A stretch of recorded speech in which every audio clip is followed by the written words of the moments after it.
How to change the language setting in Bluey Let's Play.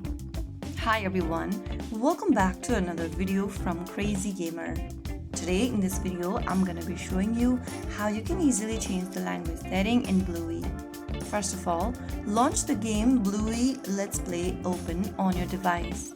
Once you're inside this page, go to the top left corner and tap on the gear button.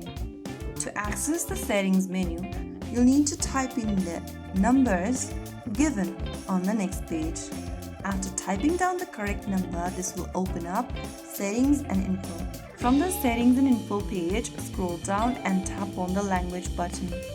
Now select a different language you want to change to.